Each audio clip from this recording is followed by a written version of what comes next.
Hi friends, welcome back to my channel. ಎಲ್ಲರೂ ಹೇಗಿದ್ದೀರಾ? ಚೆನ್ನಾಗಿದ್ದೀರಾ ಅಂದ್ಕೊಂಡಿದ್ದೀನಿ. ಇವತ್ತು ಮಶ್ರೂಮ್ ಸಾಂಬಾರು ಮಾಡ್ತಾಯಿದ್ದೀರಿ. ಬನ್ನಿ ಯಾವ ರೀತಿ ಮಾಡೋದಂತ ತೋರಿಸ್ತೀರಿ. ತುಂಬ ರುಚಿಯಾಗಿ ಟೇಸ್ಟಿಯಾಗಿ ಸಿಂಪಲ್ಲಾಗಿ ಮಾಡೋದಿದು. ತುಂಬ ಚೆನ್ನಾಗಿರುತ್ತೆ. ಬನ್ನಿ ಮಾಡೋಣ. ಯಾವ ರೀತಿ ಮಾಡೋದಂತ ತೋರಿಸ್ತೀನಿ.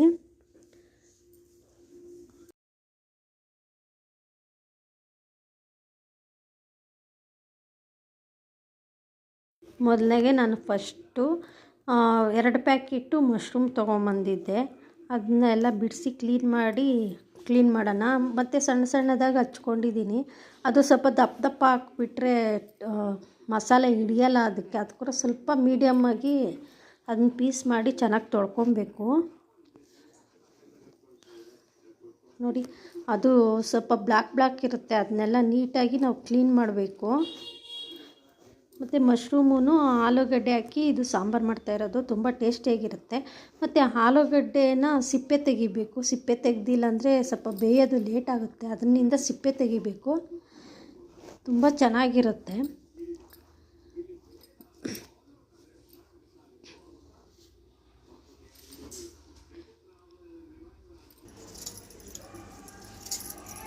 ನಾನು 1-2 ಆಲೂಗಡ್ಡೆ ತೊಗೊಂಡಿದ್ದೀನಿ ಅಷ್ಟೇ.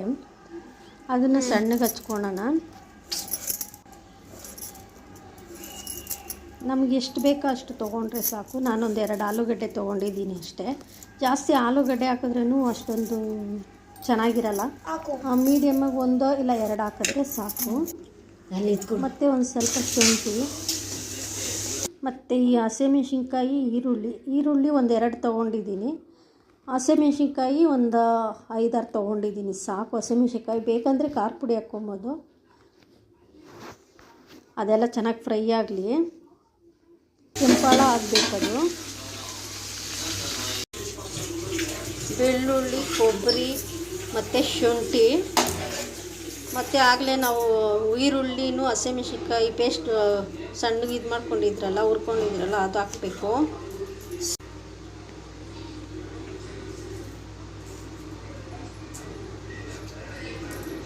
ಶುಂಠಿ ಮತ್ತು ಚಕ್ಕೆ ಲವಂಗ ನಾನು ಪುಡಿ ಮಾಡ್ಕೊಂಡಿರೋದು 1 ಟೇಬಲ್ ಸ್ಪೂನ್ ಹಾಕ್ಕೊಂಡಿದ್ದೀನಿ.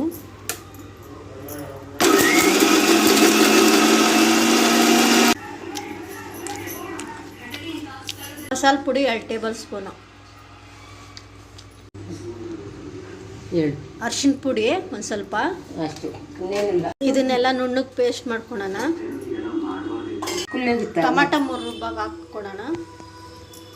ಈ ಥರ ನುಣ್ಣಗೆ ಪೇಸ್ಟ್ ಆಗಬೇಕು. ಎಣ್ಣೆ 4 ಟೇಬಲ್ ಸ್ಪೂನ್ ಹಾಕ್ಕೊಂಡಿದ್ದೀನಿ. ಸಾಸಿವೆ,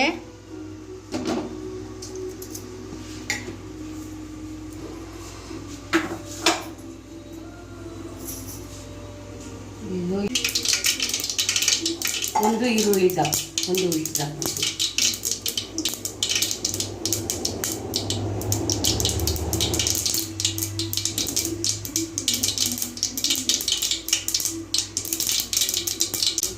ಈರುಳ್ಳಿ ಒಂದು ದಪ್ಪಗೆ ಹಚ್ಕೊಂಡಿರೋದು.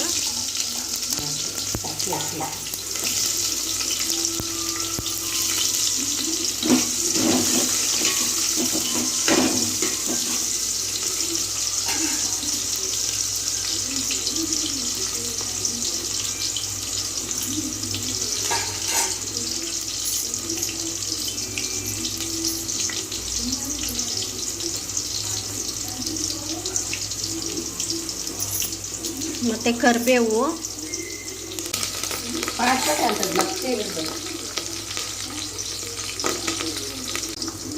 ನಾವು ಆಗಲೇ ಮಸಾಲೆ ರುಬ್ಕೊಂಡಿದ್ರಲ್ಲ ಅದು ಹಾಕೋಣ.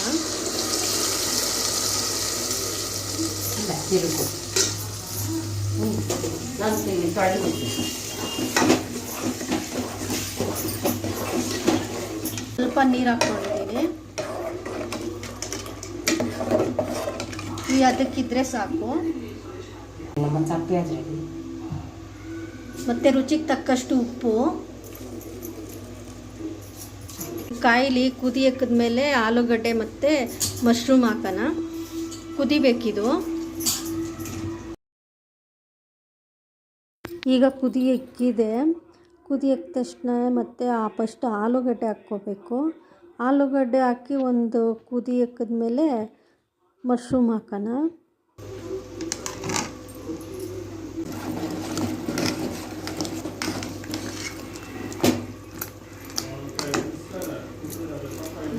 ಮಶ್ರೂಮ್ ಹಾಕಿದೆ, ತುಂಬ ಟೇಸ್ಟಿಯಾಗಿರುತ್ತೆ.